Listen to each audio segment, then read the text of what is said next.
My name is Gary Rutkowski, and today is March 17th, 2009. And today I'll be interviewing Maria Riva in North Hollywood, California for the Archive of American Television. Finally.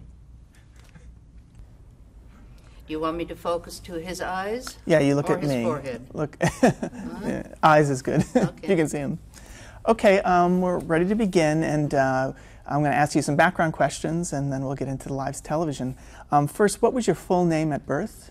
My full name at birth it was Maria Elizabeth Sieber, but I never thought that that was my name because being the child of a very famous person, I was always Maria, the daughter of Marlene Dietrich, so I thought that was my name. I actually signed it that way when I was a child. At what point did you become aware that your mother was famous? Oh, I think she was always famous. In the household, she was the queen, and my father and I and my mother's lovers were all her servants and her major domos, and it was an accepted fact. One backed out of a room when Dietrich was in it. And where and when were you born? I was born December the 13th, 1924. I'm in my 85th year. And where were you born? In Berlin. That is the only thing I'm ashamed of, but otherwise, of course I don't say that in Berlin when I'm interviewed. And you, when did you come to the U.S.? When I was 5. My mother was at that time the big star at Paramount, and she imported me, and I fell in love with America.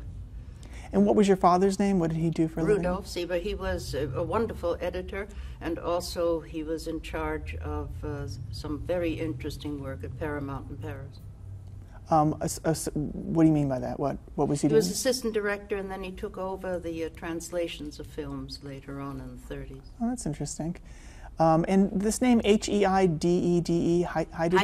I named myself. You know, children sometimes have somebody that they, a mystical figure that they play with. Well, I mystical figured myself, and I called myself Heidi. Okay.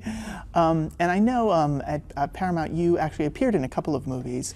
Well, actually, I don't think because I ever wanted to be an actress, I never did. But they couldn't find a child that sort of looked like my mother enough, so, and I was too tall and too old, really, so they put me in the bed and pretended that I, as the princess, had a bad cold and was sick, so that made the idea of the bed. And so I played her as Catherine the Great. In Scarlet Empress. Mm-hmm. And how did the crew treat you on the day you did the shoot?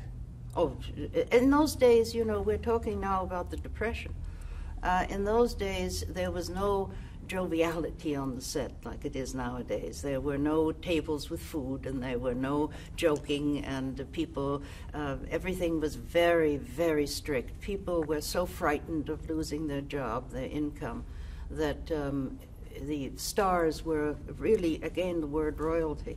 And it was a completely different atmosphere. This was work, this was dedication, this was, and you know, movies in those days, when you took 50 shots of one eyelash, you know, or one curl out of place, this was strenuous, disciplined work. And I think it suited Dietrich, being a German, so it was fine with her, this kind of atmosphere. She didn't really like camaraderie on the set, not until after the war. Did you go to the premiere of Scarlet Empress? Did you see I don't the think movie? I did. My mother, you know, did not like actors very much. In her background, she always considered actors as gypsies. And so it was rabble. It was a way of making a living. It's a way of satisfying a vision that von Sternberg, her discoverer, had of her. And she was a soldier, and a disciplined Germanic soldier. And she did her duty, always she did her duty. And being a movie star was one of her duties. You know? It was not something that she enjoyed, not like the young people of today. And you accompanied your mother to the set frequently? Yes, in movies? all the time. She always wanted me on the set. I was sort of her handmaiden. People always think when I say I was my mother's handmaiden that I'm bitter about it. Not at all. It was a fascinating way to grow up. What were your impressions of the Paramount lot as a child? It was my home.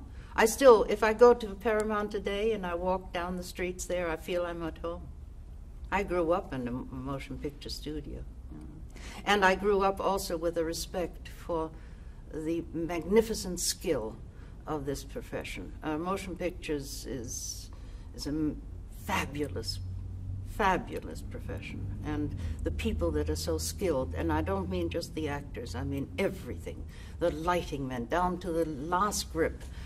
Everybody knows their job. Everybody is skilled in their job. And if they're not, they certainly find out very fast that they're not, and they're gotten rid of. Do you have a favorite memory of watching any one of the movies being made, whether it was your mother's or someone else's? Well, I think I say it all in my book. I hate to always be one of those authors who say, read my book. But it's a whole magical world. But you learn something that is rather depressing at times, and that is that you also learn that there's nothing behind that world. If you grow up in a motion picture studio and you see the fronts of the New York streets and the fronts of Renaissance streets in Rome, and you open the door and there's just wooden nails and hammers behind it, you get an idea of life that perhaps in many ways could be warped, but it also makes you a great realist. And sometimes you must remember that life is ephemeral. Even the reality of life is ephemeral. But the creation of magic, when you're inside the creation of magic, it's magnificent. It really is wonderful to watch skilled people do skilled labor and have a skilled result. It's very rare. Now, what did you want to be when you grew up? Did you have any ideas of things you would want to do? I think I wanted to be a teacher or something important. My mother didn't, force me into anything. And as I never went to school, I had, governesses who sat by the pool and let me read books. I had a very strange upbringing. I didn't really have any great yearning to be anything, certainly never an actress. And I'm glad that I didn't have that passion and that burning desire to be an actress, because I'm not a very good one. And it would have been terrible if I needed that in my life, and then to find out that I didn't have the talent to achieve it. At the 1939 World's Fair, there was a television exhibit. Did you happen to see that exhibit? No, I did not. No, I really was not aware of television at all. I was a teacher at Fordham University in New York City, which is a Jesuit university, so you can imagine it's rather strict. And I became aware of television really because a friend of my mother's gave me and my husband our first TV set, and that was in 1948. And the TV screen was the size of a 2-slice toaster, and perhaps even smaller. And it sat on a chair with with the rabbit ears, and you sort of looked, and that was the first time I saw the Show of Shows. And then I watched it, and I used to make criticism, and I'd say, oh, come on, they can do this better, or they can do that better. And my husband, who was a wonderful man, said, I'm so tired of hearing you criticize this new profession. Why don't you go and do something then and make it better? And that's why I went into television, really, on a dare. So who was your husband, and what was his connection to TV? Well, he was a scenic designer and an inventor, and he had nothing to do with television. Later on, he did fabulous commercials. He was the first man to ever put a shiny floor for a commercial for a car, because of the reflection of the lights. And why I love doing this with you is because there's a whole generation of young people who think that television started with I Love Lucy. And they only see what was put on film. And we, in New York, never had film. We had kinescopes which were destroyed, and it was all live. And once it was done, it was finished. It wasn't like the theater where you can come back the next day and the next day and the next day and make a performance better or find little things that you hadn't discovered before. You did it once and it was finished, never again. And that's sort of a little bit like a war, you know. We were all in the trenches, and at 9 o'clock, when Studio One, which was at 9 o'clock on Monday nights, was the big drama show on CBS. We had 3 networks. And if the red light would go on the 3 cameras, one camera, one camera, one camera, and you did it. And then when it was finished, it was gone. Nobody saw it again. Nobody could find it again. Nobody had recorded it. And that makes a completely different type of entertainment. And America, that had gotten used to radio, they had used their imagination to visualize what they were hearing. And suddenly, they had it visual in front of them. It became the power that it is now. Now it's the great monster. But then it was the most intriguing power. You didn't have to get dressed up. You didn't have to go out. You didn't have to pay. You didn't have to get babysitters. You didn't have to do anything. It came to you. It was a completely different psychological form of entertainment.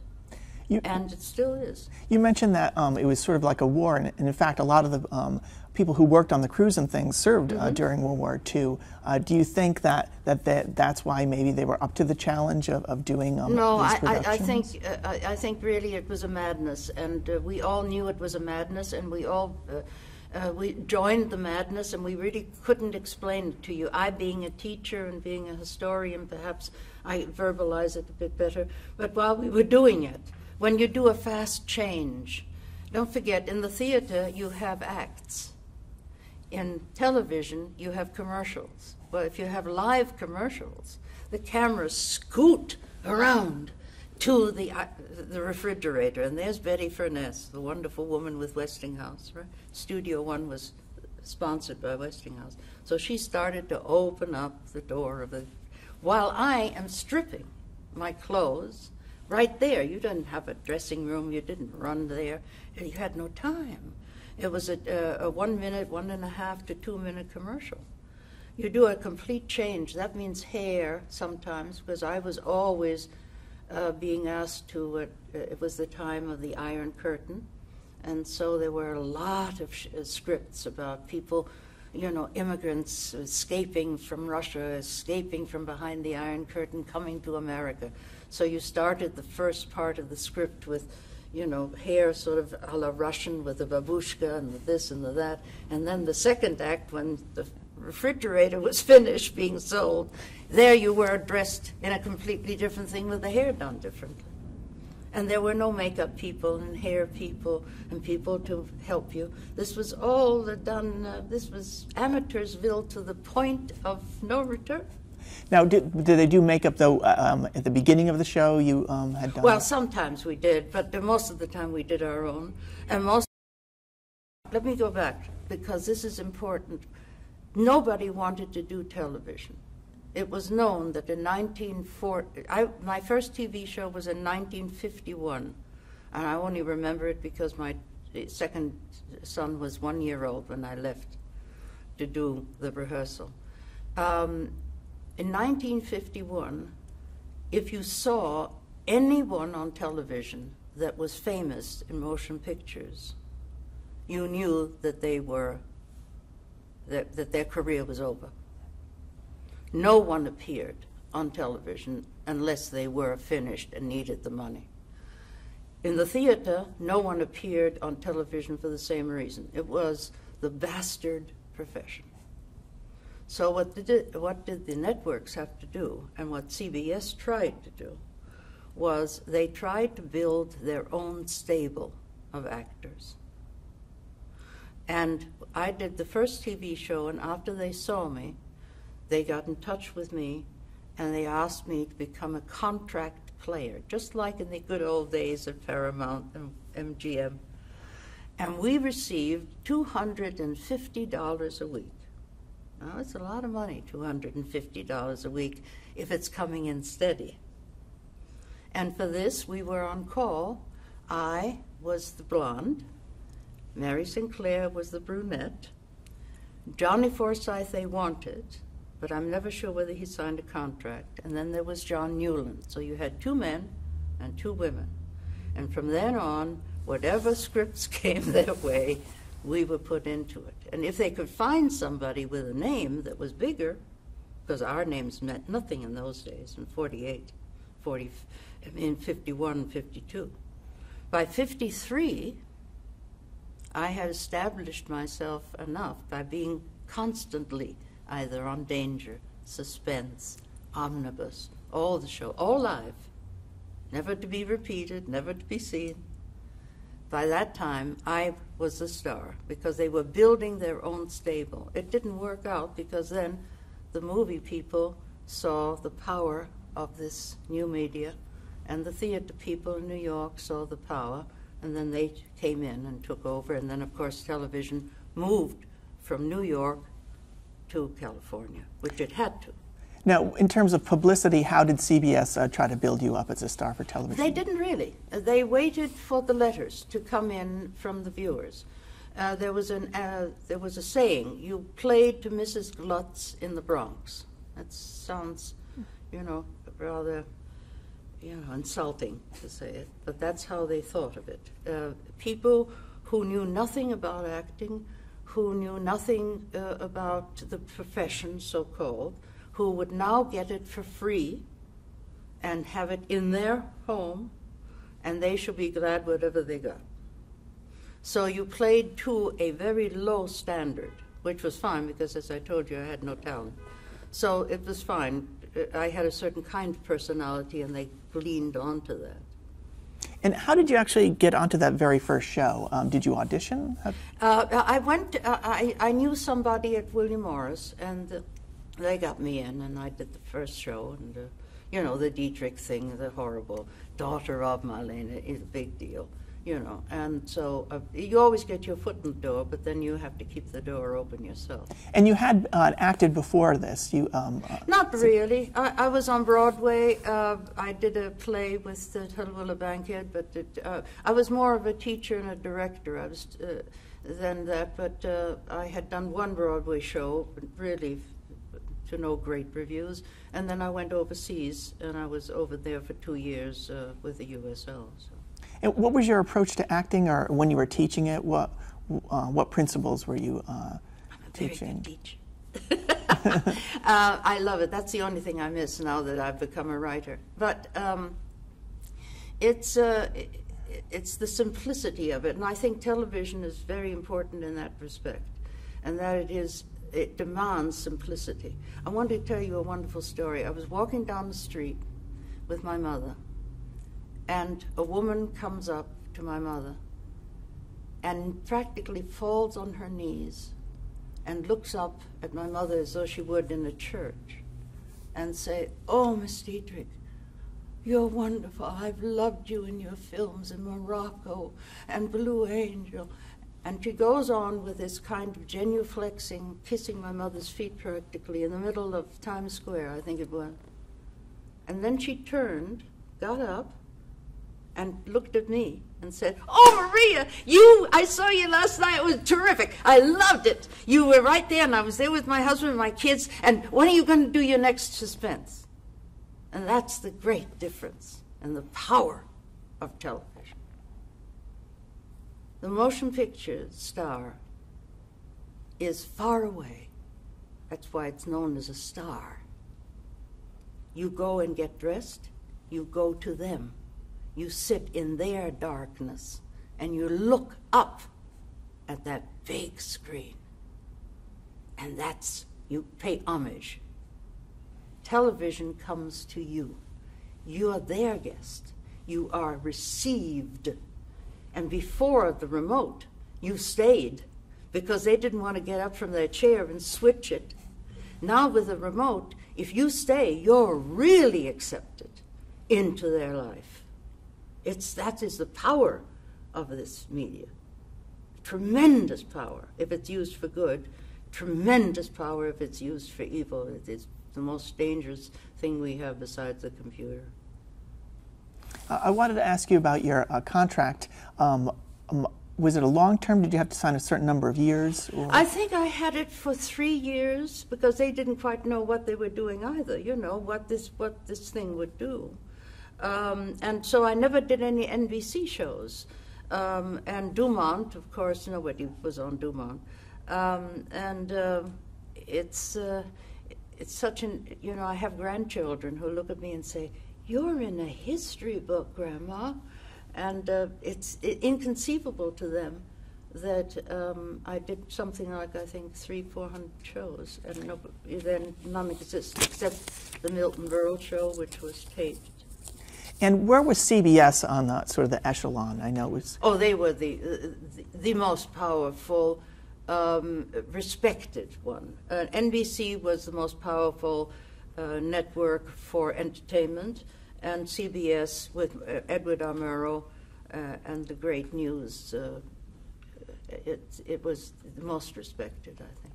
Is that why you chose to go with them, or no? Or it was did they CBS who had the contract players. NBC did not. CBS was the only network that decided to try to make their own stable because nobody wanted to act on television. Now, I know you appeared on the cover of TV Guide. Yes, I made it. That was the only thing that was important on those days.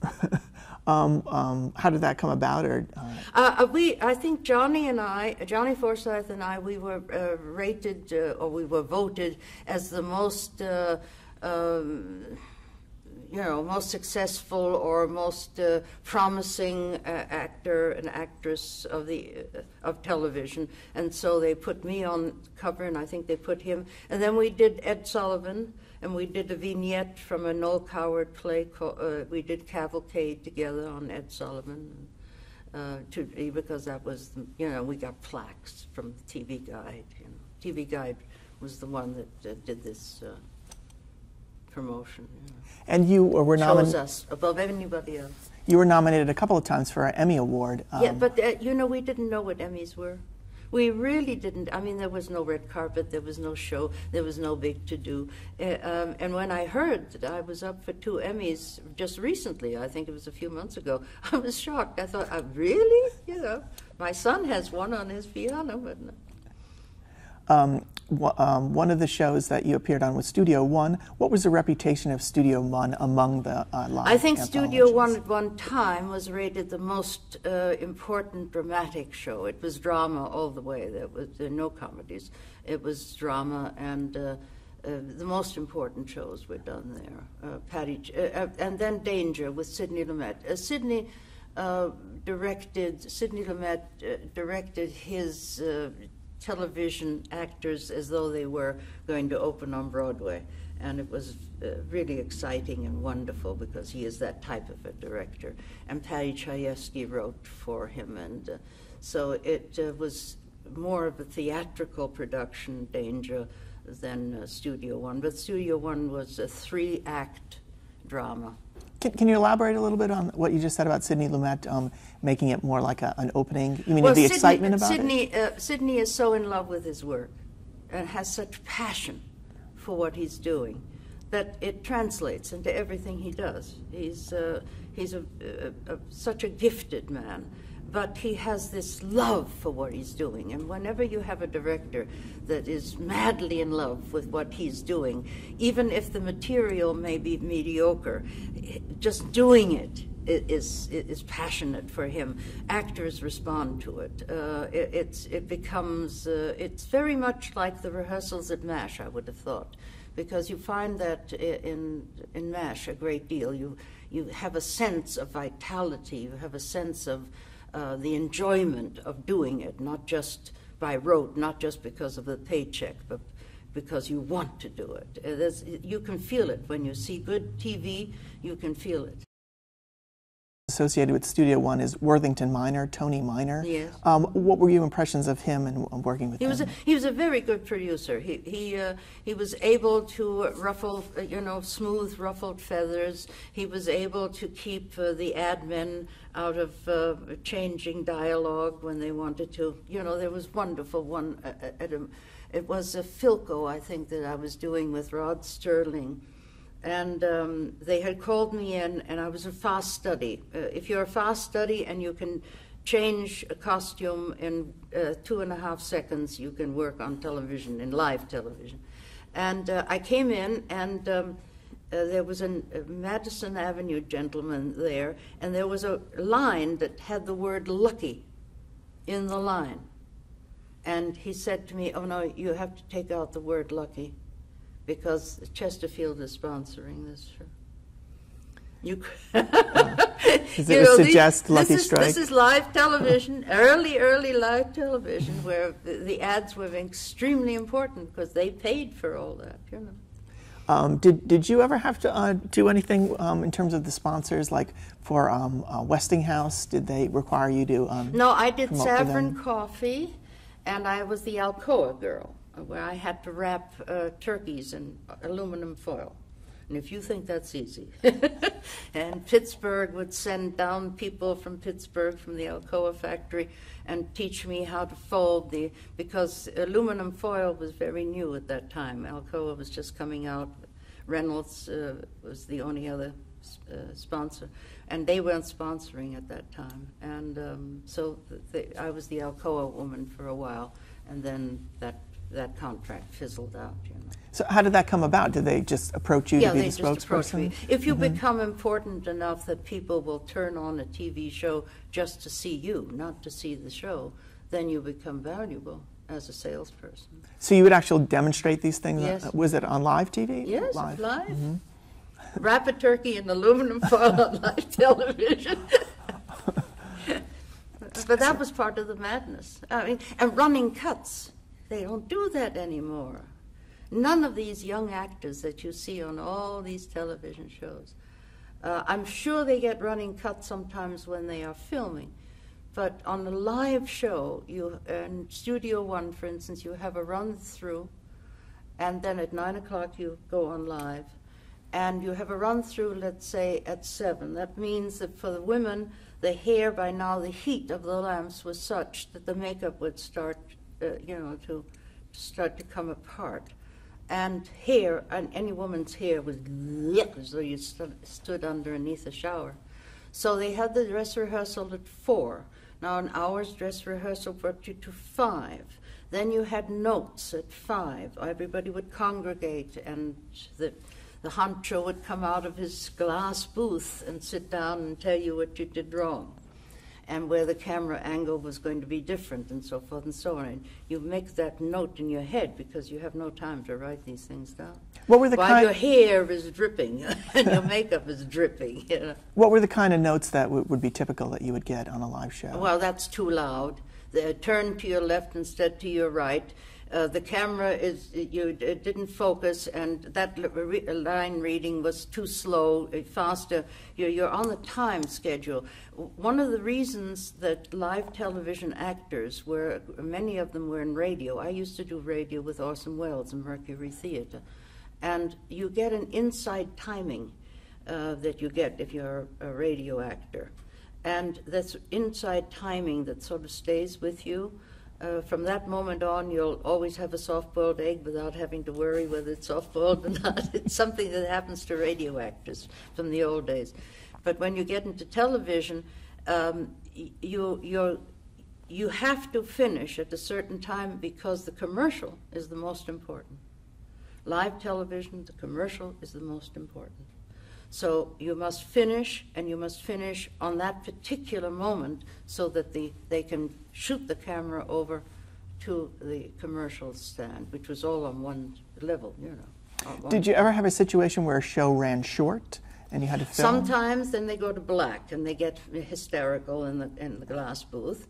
And then sometimes the famous ones. They're very famous stories that Jack Lemmon and we wanted to do a book. And even Sidney, we were going to ask Sidney Lumet to come in on to do a book of all the crazy things that happened. There's, every actor in the world has nightmares. Some of the nightmares for theater actors is that they miss the curtain, or that their fly is open, or that they are naked on the stage, and so forth and so on. These are famous nightmares of actors. And one of them Rod Steiger had.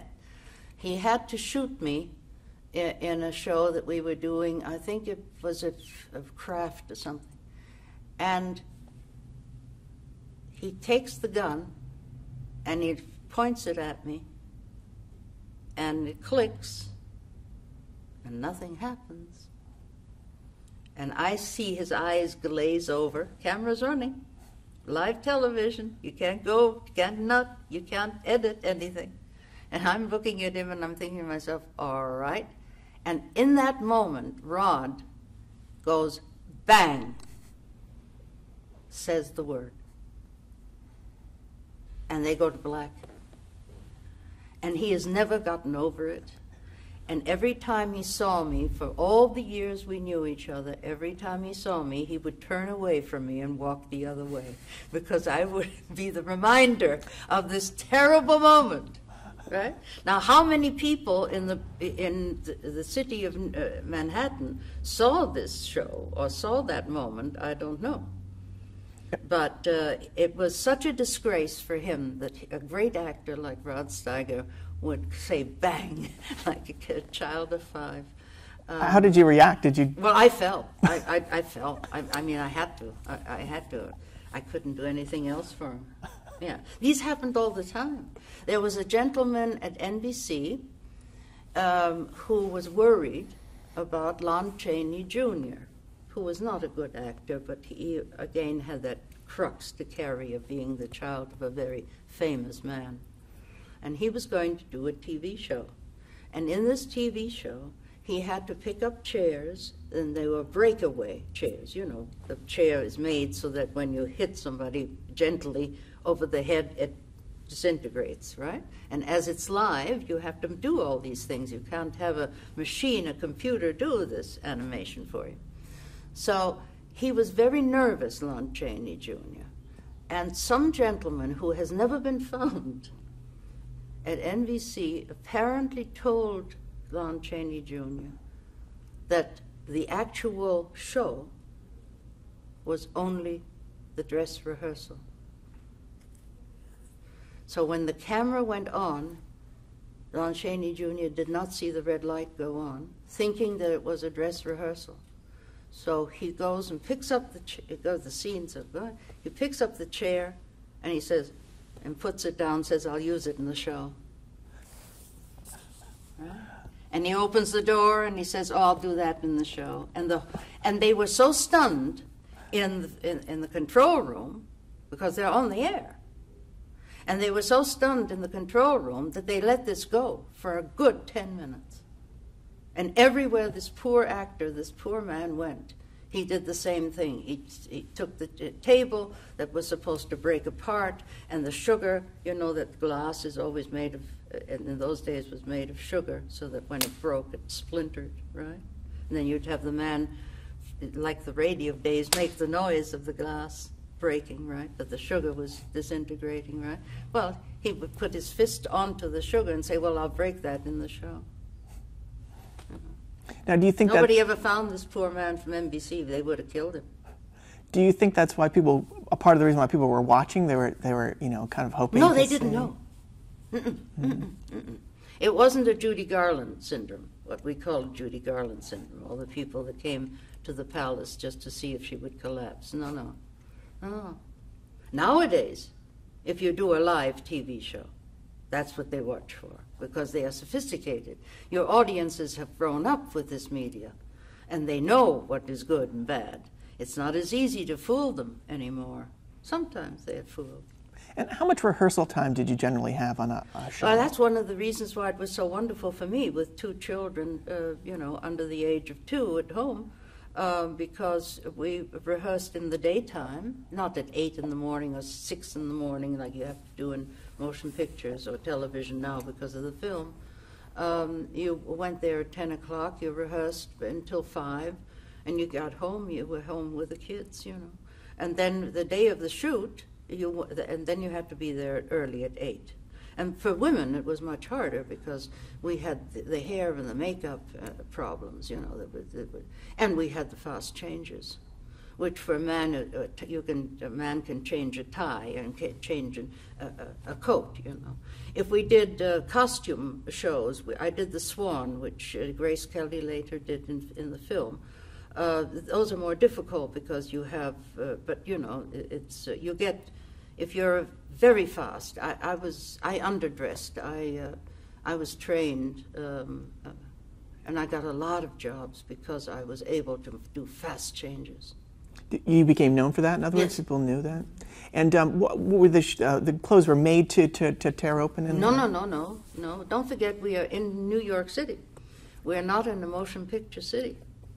And I made some enemies because there was an article written about me, an interview that was that appeared in the newspapers, where I said, television has got to go to Hollywood. And it was in the 50s when Hollywood was so scared of TV that if you mentioned that you mentioned television to anybody in Hollywood, they'd turn white with fear, right? And I said, it has to go to film. And everybody looked at me saying, well, you grew up in film. And I said, no, because there they have the skill. They know how to do the hair. They know how to do the makeup. They know how to use a camera. For instance, the costumes were all that we used in New York were all theater costumes.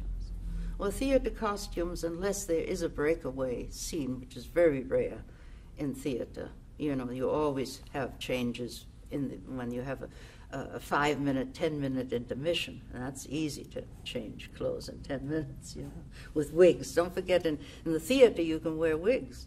It doesn't show because everybody's so far away from you. Oh, so your hair had to match for Yeah, television, of course. that show that you were doing. Of course. I wanted to mention some of the directors you worked with. On Studio One, Paul Nickel and Franklin Schaffner alternated. No, Franklin true? Schaffner actually, yeah, he did. But I rarely worked with Franklin Schaffner. He did not like me because I was known as a Paul Nickel girl. You know, there came that... It was a competition, you mean? Yes, sure. It developed, and that was normal. Paul Nickel used to say, I can push up a camera on Maria's tears, cry, and the red light goes on. You know. And as I had a lot of these scripts of always wanting to come to America, I have to tell you something. Paley received a letter, the head of CBS received a letter from a fan saying that if Maria Riva would like to come to America, he would vouch for me with the State Department. Wasn't that wonderful? Did he it shows actually, you the power. Did he personally show you that letter? Yeah, it shows the power of you're in their home, you're in their bedroom, you're in their toilet. Some of them had the little tiny TV set in the bathroom. You know, you belong to them. They don't belong to you. You belong to them. And they were so worried. There was this one man who was so worried about me wanting to come to America, playing all these Czech girls and all these foreign girls in the war coming to, you know, trying to, finding romance. You know, there were lots of romances. You know. What kinds of roles were you being offered or getting? Everything.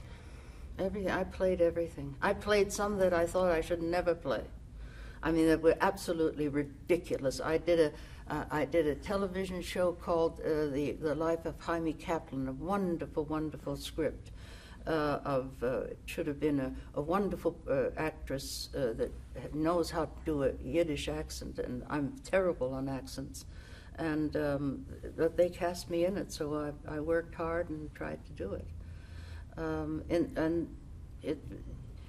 But Frankenheimer put me into a show with Akim Tamirov, and I was so miscast, it was ridiculous.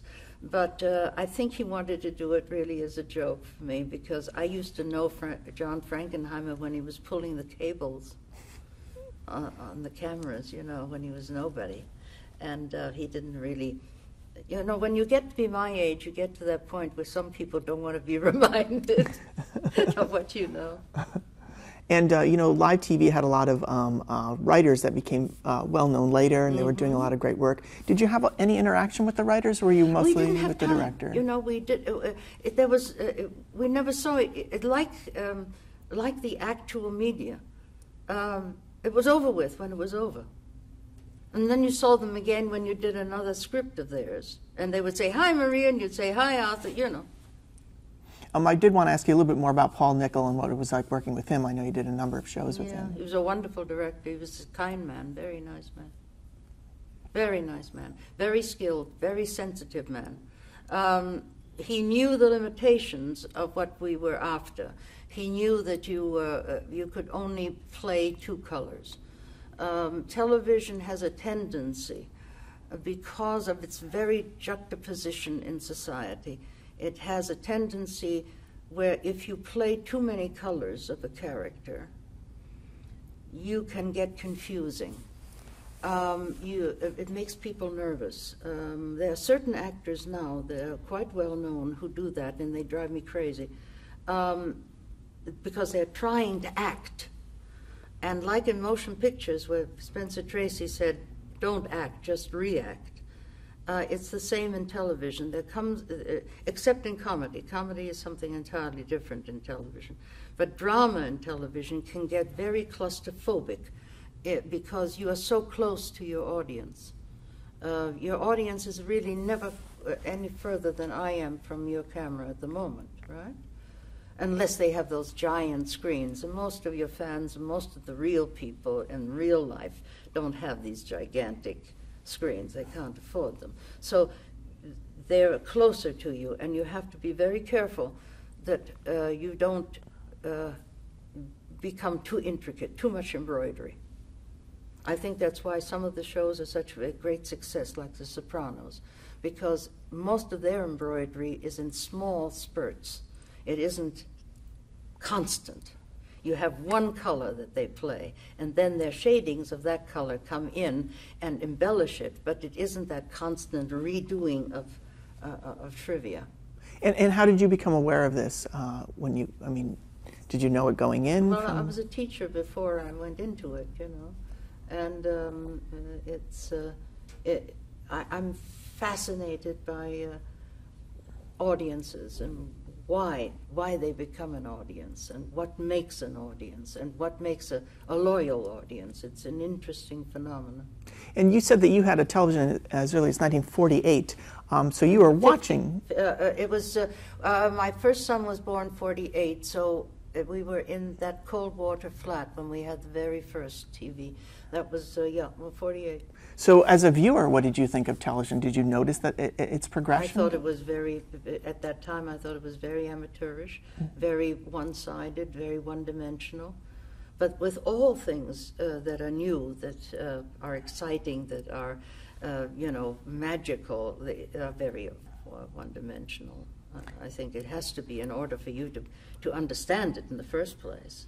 Did you ever look at any of the kinescopes at the time that you were doing the shows? No. I've never watched myself. No. I saw the one, when I went to Israel to start the first television series to be filmed in Israel in the 50s, which fell through because of ridiculous things. But what was interesting is because we were stranded in Israel, my children and my husband and the company was stranded.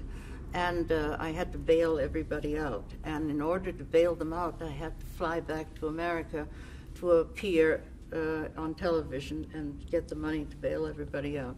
But that's part of being in the theater anyway. I did see the Milton Berle show, I did. And I said, oh, yeah, poor man's Dietrich. What was that series that you were doing in Europe? It was to go, you remember there was you're too young to remember all of this. There was a series called Foreign Intrigue with Jerome Thor. It was the first series filmed, a journalist whodunit series. It was very, very successful. Budweiser was the sponsor. But they filmed it in Sweden, which was an unheard of thing. in the 50s. Unheard of that anybody would even go to Europe, let alone recognize that one could do something for American television in any other country. Perhaps only Britain was another country that was TV-wise, right? But they filmed it in Sweden, and it was a very, very good series. Excellent, black and white, of course. I did the first color test at CBS with Betty Furness. I wanted to ask you about that because CBS was early on trying to get into color. What was the experience like? Was there in terms of lighting and things like that? Well, it was very hot. Everything was very hot, like it was in the old days in motion pictures, where the makeup used to melt on people's faces, you know. But Betty Furness and we had tea together in her kitchen with the Westinghouse refrigerator, right? They had the camera, and we didn't know what was going on, except it had a color wheel, you know. And CBS asked us to come and do it, and so we did it. And was the makeup different, or was there any other special considerations? No. They just wanted to see if it was possible. Another CBS show was You Are There, and you did the Catherine the Great show? Yes, I did Catherine the Great for Sydney. So it came around full circle for you. Do you remember anything about that show itself? Did you actually try to get that show knowing that you would be playing that? No. I stayed away as much as I possibly could from the Dietrich image. I always have. And one of the things about You Are There is it employed blacklisted writers, and this was the era of the blacklist. Were you aware that this was going on? Well, of course, being here again, being Dietrich's daughter and being friends with Edward R. Murrow, you know, and Adlai Stevenson and so forth and so on, you couldn't very well ignore such things.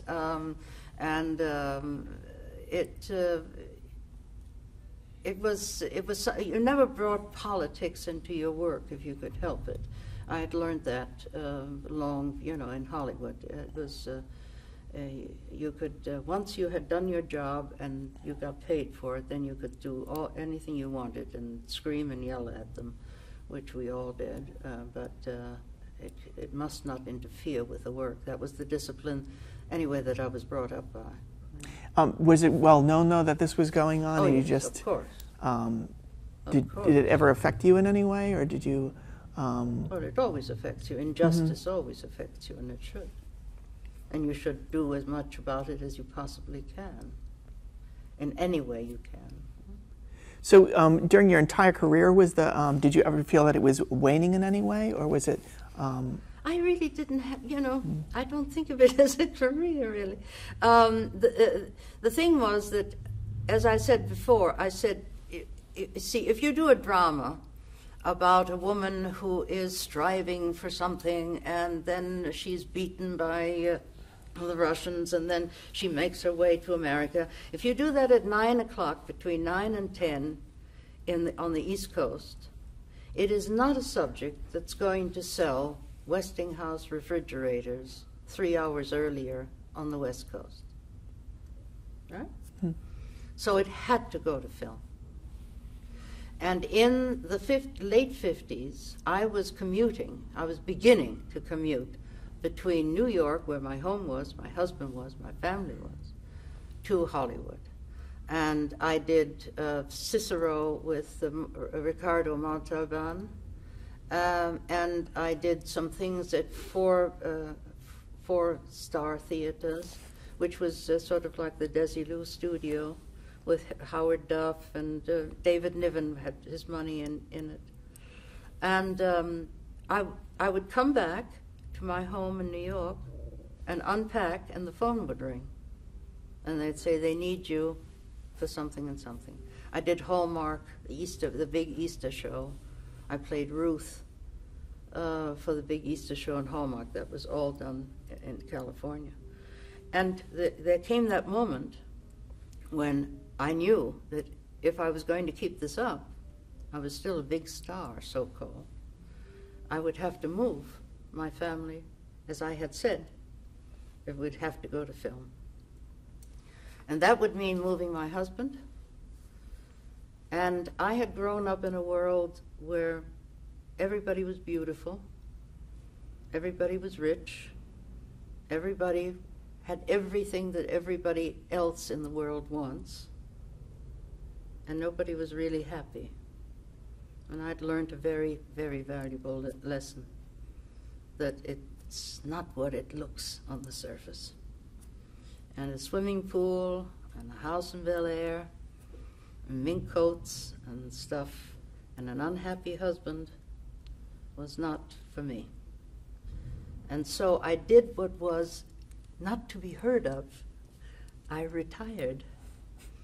I left television, and it was very funny, because you would go to Sardi's in the evening after seeing a play in New York, and people would look at me and wonder maybe if I'd lost a leg. You know, they'd look underneath the table. They had to find something that would justify my not doing it anymore, because you don't give up that, right? In their way of thinking. Because these were ambitious people. These were people that were dedicated to their profession. And they couldn't understand how one of their own could knife them in the back like this by giving it up. And what I did was I did theater for a while, really because we needed the money. I did Tea and Sympathy. I toured. I was powerful enough in America by now that people would come to the theater to see me as a television personality. I think probably outside of Jackie Gleason and the great comedians, I was probably the first that drew people as a television personality into another media, which now happens all the time. But in those days, Walter Matthau, we did a play together for the Theatre Guild. That was before Walter was known as a great talent. And and they came to see me.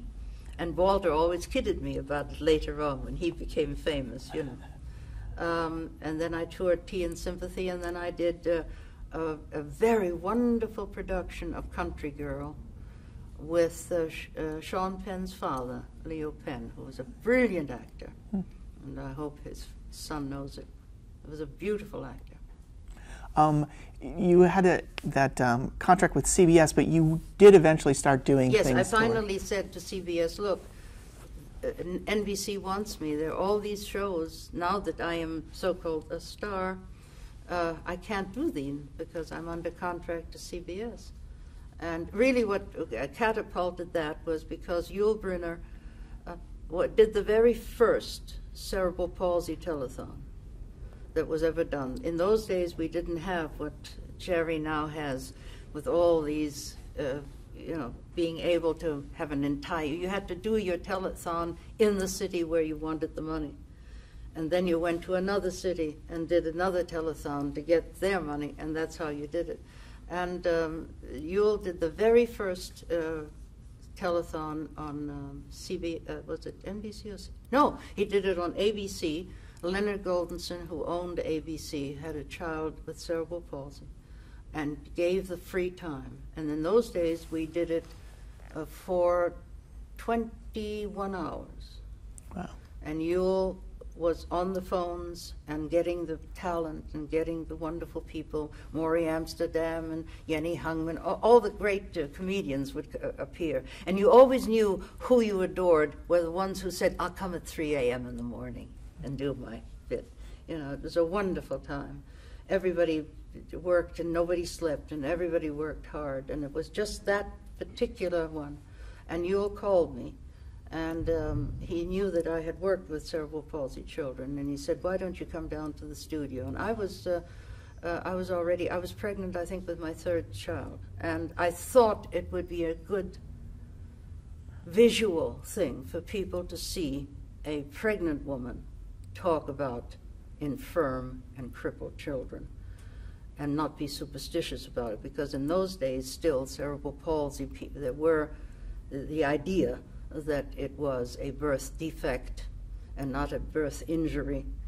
And they felt that if you were pregnant and you saw this, your child in your womb might be affected.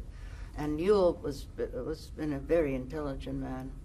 And so he said, come on down. And because I was pregnant, I went down in full maternity clothes and did my speech. And from that moment on, I became head speaker with Arlene Francis for United Cerebral Palsy. And we did telethons all over America. So, and the reason why that was because you did television in local markets, in other Yes. words? Mm-hmm. And how many years did you do that for? I did it for 6 years. Wow. And they were all similar? We did it at Galveston, Texas, and with Chill Wills, and Maury Amsterdam flew in for me, and Howdy Doody came with his puppet, and those were all. It was very family-like, and what was wonderful was that they allowed me to do what I felt should be done, and that is to show a cerebral palsy child. Before then, you did not show them. You just spoke about them, or you showed a picture of the poster child with the crutches.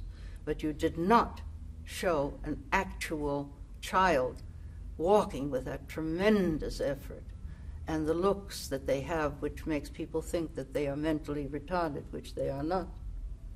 And so I said to them, we must show it. They must see it.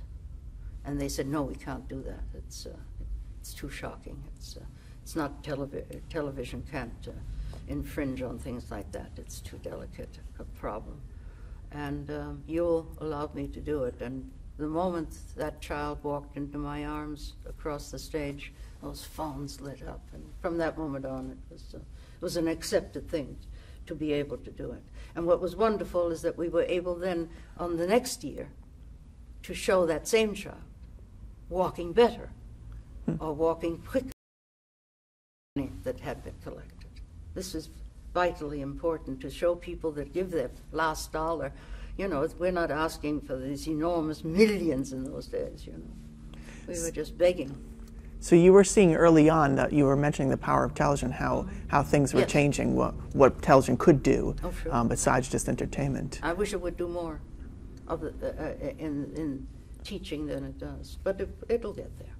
We were talking a minute ago about how you were branching away from CBS and started to do. And that was really one of the reasons why, because I had become known for something besides CBS, and besides the actress bit.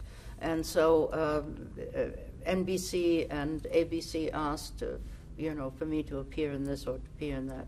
And so finally my agent went to CBS. And by that time, they had realized that their idea of building a stable of actors was ridiculous, because it suddenly was beginning to dawn on them that maybe people would recognize what a power this industry was, and that the important people, the movie stars, the names that were appearing as guest stars on the variety shows like Ed Sullivan, were not getting too scared of making a fool of themselves and would consent to be on television. Having done all those CBS shows, how did the other networks compare in terms of their studio space or facilities or camera? I think by that time anyway, things, nowadays everything happens so quickly. History is such a compressed thing nowadays. Everything happens overnight.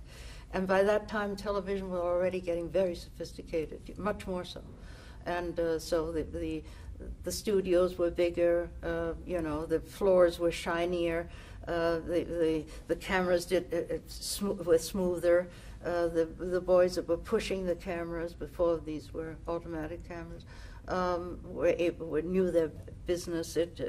Amateursville was sort of fading, and it was becoming an industry, and they were already seeing possibility of it being in Hollywood, when the machinery of the motion picture industry could embellish what television really can do. Okay, we're at the end of our first tape, so we're going to stop.